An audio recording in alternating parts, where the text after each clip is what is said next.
Welcome to another episode of the Family Discipleship Podcast. I'm your host, Christian Horstman, and my prayer for you is that the Lord would be pleased to bless this show and use it to provide you as a Christian parent with gospel-centered, grace-driven ideas and encouragement for shepherding your children's hearts and cultivating your family's relationships with Jesus and with each other.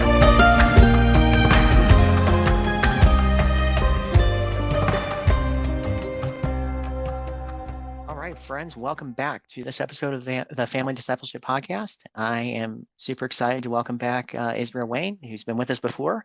It's been a few months, but welcome back. Great to be back with you. Yeah, it's a pleasure. So we're going to do something a little different today. For those who listen frequently, I kind of usually do a little more of like an interview style, but I thought we'd do something a little different today, and we're just going to kind of a free flow, more natural style conversation. And, just want to talk to Israel today, church, family, America, the culture, just everything seems to be such a mess right now. And, families are broken, children are confused, people's beliefs and worldview are just off the charts, it seems. Every day you read the news and everything just seems way out of control. So I'm just going to kind of throw a question out there and see where we go. And, I'd be curious to hear your thoughts today on, in the American church right now, like what would be a good place to start, in an effort to hopefully and prayerfully see things, eventually being brought back into line, more in line with the biblical worldview. So that's kind of my big question today, and we'll take it from there. Sure. Well, I think one of the things that most institutional churches do when they think about reforming the church is they think about how to create more programs.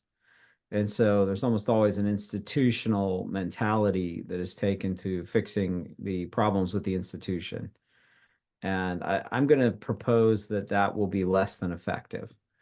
I think we have enough history, enough research that shows us that that's not going to solve the problems.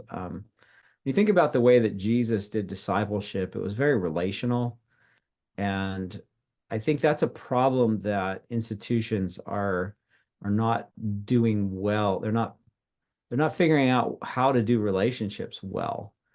And really what I'm finding is that the best way to transfer discipleship, faith, worldview is in the context of relationships. And so, there's a number of ways that can happen. And I guess a few things that I'm thinking of personally is in terms of church, I personally noticed that the largest demographic for a lot of churches that I visit is seniors.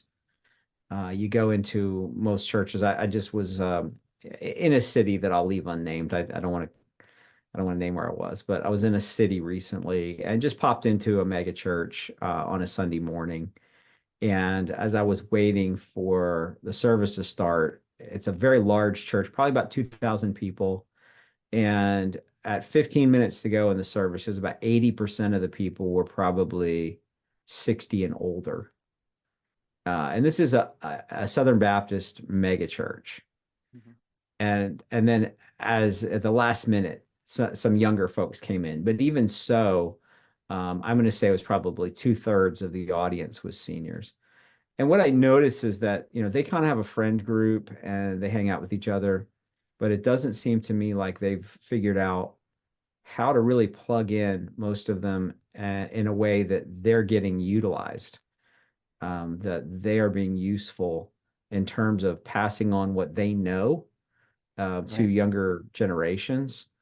And so I've been thinking about that a lot, that, Proverbs 13:20 talks about if you walk with wise people, you will become wise, but a companion of fools will be destroyed. And so young people in particular have been largely influenced, like you think about youth groups or children's ministry, youth groups especially, you're usually being influenced by, a 20-something who oftentimes doesn't have a lot of life experience, can be oftentimes very spiritually mature. And I know I'm broadly generalizing. I don't need hate mail.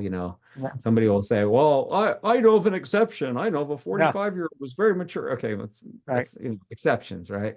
Right. Anyway, but I feel like that's something that the grandparent generation is just hugely underutilized in the context of both the church, but also I think in family dynamics, that there's been a gap that we've accepted. Sociologists tell us there's a generation gap. And I think within the family structure, grandparents are the only other people group besides parents commanded by God to teach and instruct children. I think it's Deuteronomy 4 and a couple other places. It says, teach your children and your children's children. Hmm. And so I feel like grandparents are really underutilized. And so that's something that I guess I'm thinking about Right. as kind of an untapped, underutilized resource within the church and within the family structure for the discipleship and mentoring of younger people. But then for anybody who knows anything about me, my ministry is called Family Renewal. And what I've been involved in for about 30 years is encouraging parents to take responsibility for the discipleship of their own children rather than outsourcing that to others. And it's a spiritual formation and discipleship. It's usually they're outsourcing that to the government, which is hugely disturbing to me. But I think we have to stop looking at outsourcing and look at relationship again, and that the discipleship of our children really needs to happen in the context of relationship, and parents need to be the ones to really take full responsibility for that. Not to say other people can't assist or help, Right. but we have to stop expecting them to do our job for us. Right. Right. Yeah.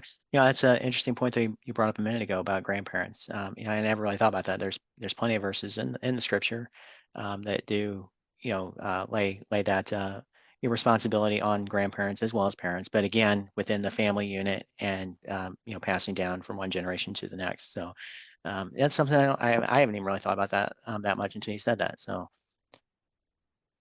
Yeah, and I think for a lot of older people, they attend church, mhm, but that's all they get to do. Like churches haven't really found a way for most seniors to really be productive in terms of passing on what they know. And so many of them have known the Lord for 40, 50, 60, 80 years, I mean, right. growing up in Christian homes, whatever. And I just think there's a lot of new Christians, just younger people. And because we've age segregated church, to where we say, oh, the young people need to hang out with the young people.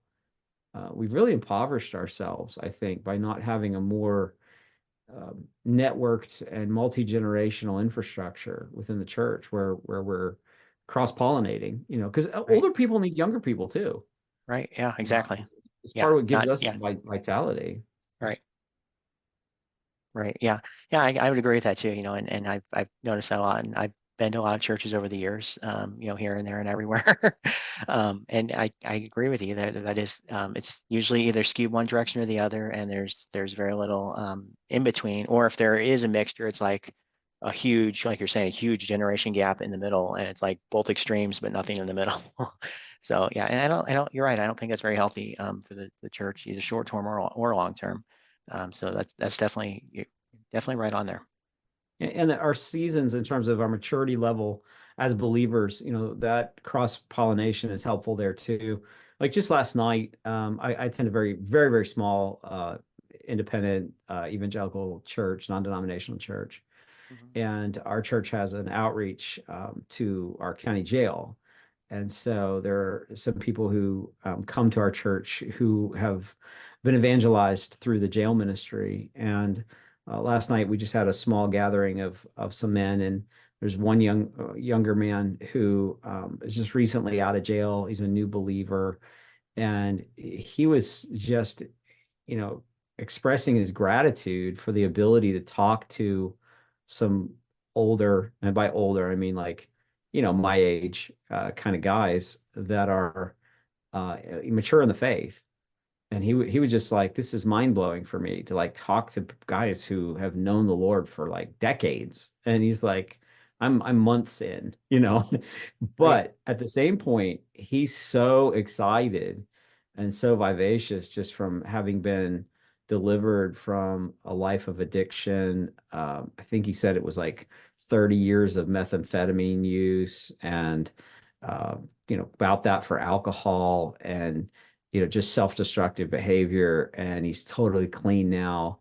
And, he just is just, it glows. He glows with joy because of his life being so redeemed and transformed. And I told him, I said, it's actually really encouraging for us to get to talk to you. We need that. So, like, just as you're encouraged to get to talk to guys who have walked with the Lord for a long time, it's really refreshing for us to just hear somebody who is seeing it with new and fresh eyes. And Right. so you encourage us very much in our conversations as well. So it's a two-way street, right? And so I just think that it's just one of the things that we have assumed within the church that we need to segregate everything based on age demographics and some churches do, they have a seniors group and they have a young marrieds group and a singles group and the youth group and on and on. And I don't know that that's a healthy way to do church. I don't see anything in the scripture that prescribes that. And I don't see anything in the scripture that indicates that's what the early church did. I feel like that's more of a newer kind of pop psychology slash government school influenced mentality, and somewhat, just sociology, right? That's influenced the way the church thinks.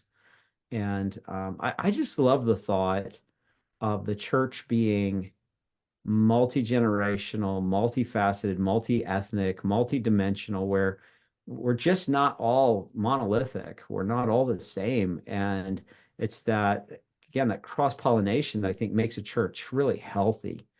And there may be churches who are doing that really well. It's not the majority of what I see. In fact, since I didn't mention the city, I guess I feel more comfortable saying this. That mega church that I went to, when I drove into the parking lot, I was, on like the north side of the building, and they had this massive sign outside on this brick church building that said "kids," and it was the wing of the church where you drop your kids off, and then you go into Big People Church, on a whole nother wing of the building, and the kids just never find their way over there into Big People Church and just the disconnect, the relational disconnect. And this is maybe a little bit of a side issue, but I think it speaks a little bit again of just the relational disconnect. As I was trying to figure out where to go, because the city in which I didn't live, I looked it up. I was just searching for churches in town in the city, and I saw that there was a story that was like 5 months old, where a guy they had hired to be, I don't know if he was children's ministry director, but somebody pretty high up like that, like over the children's ministry of that church, Mhm. had just been arrested like 5 months ago because they found that he had been guilty of multiple sexual abuse incidents with children in a previous state. And the church had hired him without adequately doing background checks and without knowing who he was, really, That's terrible. and run their children's ministry. And it created a huge scandal. It was on the news. And it just showed me how impersonal church is, right? In a way, that's like Right. we Yeah. hire some guy from out of state that we don't know who's a convicted predator, and people didn't know and they didn't check, but they also just assume it's safe and they drop their kids off there, Right. and because that's what we do, and we trust the institutions, and it just is so disturbing to me how institutional, I guess, the mindset is of people and they trust these institutions, whether it's the government schools or even religious institutions or the medical institutions or whatever it is, the government institutions. Right. People Right. just have become, way too trusting of institutions, and we've gotten away from relationship. Well, that's really sad. I was just talking to someone a little bit ago this morning about that too. It's like, specifically in the context of homeschooling, it's like, that's what, even more so than the academic benefits, that is like the key. Mm. central focus that, I think sometimes we tend to miss. I'm not saying everyone does or we Mhm. always do, but I think it's easy to just, bring government school home to our house, our kitchen table or whatever, and try to practice the same model. And it's totally different model. And that's what's missing from the public schools is that discipleship element.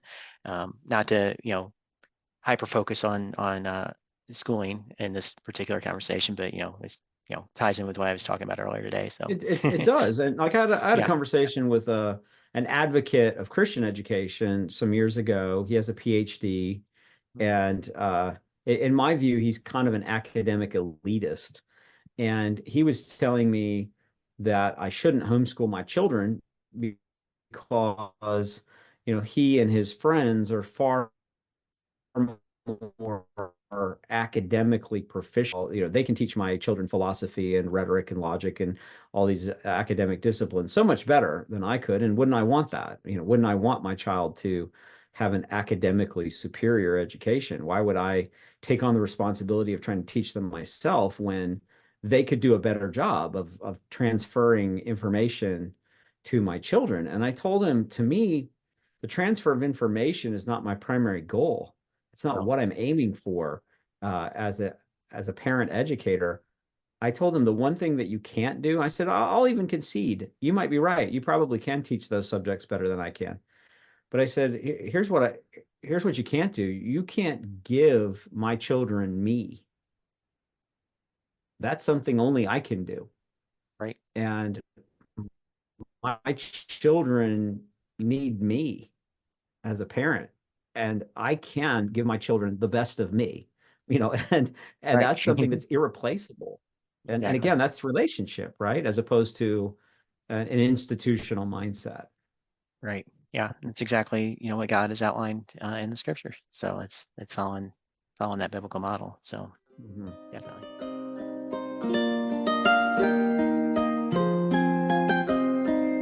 Are you ready to unlock the superpowers of homeschooling? Imagine a world where over 30 of the most inspiring and knowledgeable homeschooling experts come together to support you and your family's homeschooling journey. Mark your calendars, July 22nd through the 26th, and join us for an extraordinary event where over 30 speakers will share their wisdom, insights, and practical tips. These are the real heroes of homeschooling. They're all ready to tackle every topic and aspect that families experience on their homeschooling adventure. So, tell me, are you struggling with curriculum choices or feeling overwhelmed by balancing multiple ages and stages? Do you need some fresh ideas for hands on learning or managing special needs? Well, we've got you covered. Sitting at home in the comfort of your bed or couch or wherever you listen to your podcasts, tune in and or watch the engaging and interactive sessions filled with actionable advice and encouragement. Each day, you will be equipped with new strategies inspired by real life success stories and supported by a community of like minded families. This summit isn't just about education, it's about family. It's about strengthening relationships, fostering a love of learning, and empowering you to be the best homeschooling parent that you can be. So mark your calendars, July 22nd through the 26th, and join us for the Homeschooling Superheroes Summit and discover how these extraordinary speakers can help you transform your homeschooling journey into a superpowered success. Don't miss the opportunity to register. Register now at the link in our show notes at www.familydiscipleship.com/heroes and become a hero of your own homeschooling story.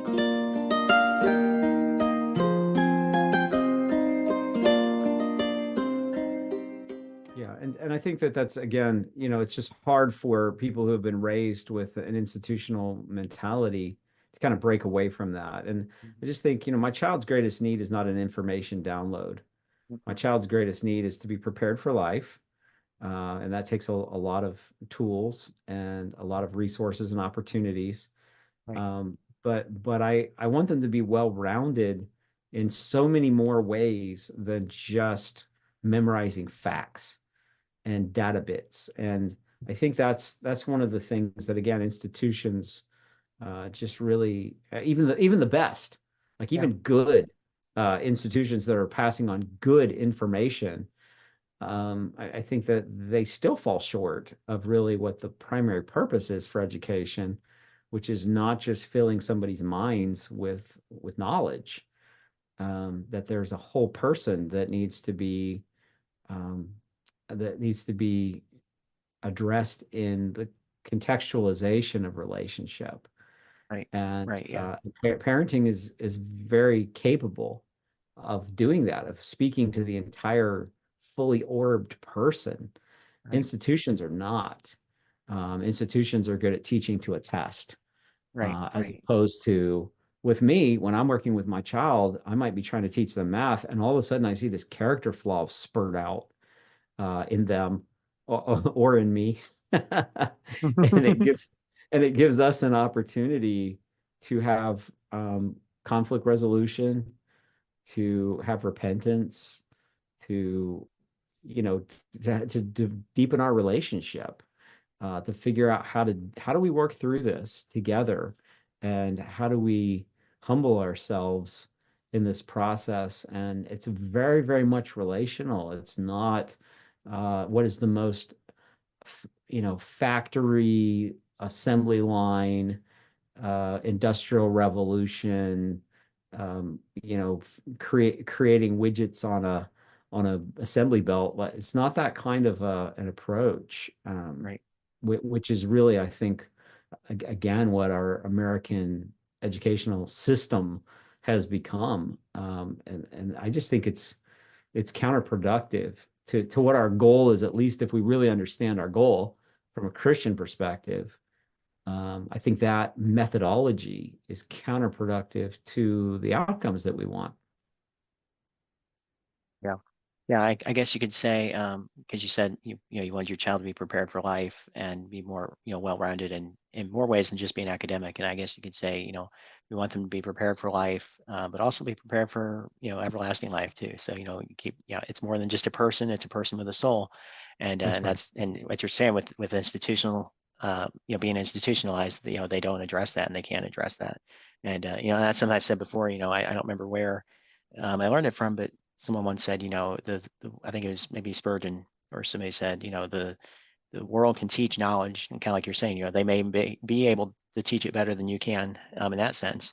But all they're teaching is just knowledge. That's all that they can teach. They can't teach, that relationship with God. They can't, nurture that relationship with God or anything else. And definitely not anywhere close to the way a parent can do. So, Yeah, absolutely. And there's just something contextual. You think about how Jesus taught his disciples, where every right. morning he'd wake up in the morning and he'd say, Yeah. "Come, follow me, watch me, go where I go, Right. listen to what I say, Yeah. do what I do."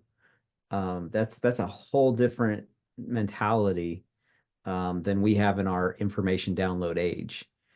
Yeah. And Yeah. there just is something that's irreplaceable about that. And I just feel like what we focused on within Christian education dominantly is we focused on content. Mhm. And I get that, and I know why we do it, because we're saying the content of the curriculum needs to be specifically Christian in its Right. worldview and orientation. I agree with that. But what Yeah. we seldom ever think about or consider is the methodology, the form, the structure, the pedagogy, the approach. There is a vehicle that transmits the message, and all of that methodology needs to be explicitly biblical as well. And I don't think that we can ignore the biblical methodology, and just claim that as long as the content is good, it'll all work out. It'll all pan out. And I have an illustration in my mind, and this will get you hate mail. And so everybody, if you get angry at this, please send Christian emails and complain to him about it. I won't read mine, but but it's that age old argument that we always had when we were teenagers, with our parents or whoever, where we tried to argue that it doesn't matter what kind of style of music we listen to as long as the lyrics are good. It's Yeah. it's that kind of argument. Yeah. And I think that the thing is, I can't remember the author. I feel like it was back in the 1950s who wrote the book, the medium is the message. And there is a context sometimes where the form, the presentation, the aesthetics, it becomes the message, and it just overwhelms everything. And I always use, when I talk about like evaluating the arts from a Christian worldview, I always use this silly illustration of this youth pastor in our church when I was a teenager, that used to have us as a youth group sing the lyrics of Amazing Grace to the tune of Gilligan's Island, the TV show, because it fits to that music. It takes on a frivolity, and you no longer really are dwelling on and thinking about the depth of the lyrics. You're not thinking about what a wretch you are and how amazing it is that God's grace has saved you. Something has changed, something has transformed in the overall message by simply changing the tune. Yeah. And and I'm not one of those guys who's like, oh, contemporary music is evil. That's not my point. That's not the point that I'm making here at all. I'm not saying older is better, none of that. Right. But what I am saying is that sometimes you just overshadow the message that you're trying to communicate with all of the trappings of it, right? And the same thing with churches. One of the churches I was looking at this last weekend when I was going to go to a church in another city was, I just pulled up their website. It was just like laser shows, and it looked like Broadway musical stuff that they're doing on stage with people dressed in these elaborate costumes. And it just looked to me like a Broadway theater, not a church, right? And so I don't know what their content is, Yeah. but I feel like the content is just so overwhelmed with the laser lights and the Yeah. costumes and characters and all that. And so the Yeah. same thing is true when we think about church, and when we think about discipleship and we think about education. What really is the form that we're using and the process that we're using? It's not just, do we teach the Bible and do we teach good theology? I'm all for that. We need all of that. We need more of that. But I just wonder if we're even doing church biblically, if we're even doing education biblically. Right. I think that for the most part, we're probably not in many cases, and we're wondering why we're not getting good results, because I Yeah. think form and structure matter. Yeah. A lot of room for reformation for sure. Right. Yeah, for sure, for sure. Right. Right. Well, unfortunately, we were almost out of time. It's like the time just went flying by. I didn't think we'd We'll go just that have to come fast, back and but do it again. yeah, we'll have to have another conversation for sure. But the few minutes we have left, what's just one word of inspiration or encouragement? I talked about a lot of broad range of topics, but if you have Yeah. one thing you wanted somebody to leave this episode with, what would it be? I don't know. I guess the thing that comes to my mind right now is just that we have to kind of start where we are. And so Mhm. there are times, I think, where God illuminates our minds and opens our understanding, and we see more clearly than we used to.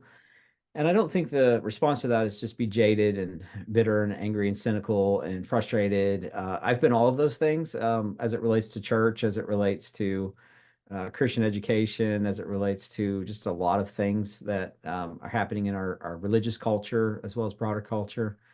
But I think we have to be willing to reform. We have to be willing to submit our minds and our thinking to the Lordship of Christ and admit when we've missed the mark, and be willing to grow and be willing to change, and just, no matter what our age, just to be willing to say, you know what, maybe we can do this more biblically. Maybe we Right. can do this better, and not to just hunker down and be like, well, that's the way we've always done it. I think it's one Yeah. reason why I probably will never be a pastor. Like, that's the mentality that drives much of the church. Is, well, you never done it that way before. Yeah. Uh, Yeah. and Definitely heard that before. Definitely know what you're talking about there. and So so for me, I think we have to be willing to say, well, where am I now? I can't go back and change the past. I can't undo. I can't teach myself 30 years ago what I know now, right. but I know it now. And so what's my responsibility moving forward for myself, for my family, for others, Well, thank you so much. Thank you. I really do appreciate your thoughts and insights, and just appreciate the biblical worldview that you bring to this and a lot of other questions, topics, education, the church, all kinds of stuff. So, I like this um, format. It feels like we're yeah. playing catch in the backyard. It's just kind of Right. it's kind of Yeah. relaxed. It's Right. less Yeah. formal. I kind of enjoy this. Yeah. Yeah. No, I love it too. So it's been a great conversation. Like I said, unfortunately we're almost out of time, but we'll definitely have you back again. We'll do this again sometime soon. Okay. Sounds great. Thank you, brother. All right. You have a blessed day and we'll talk soon. God bless.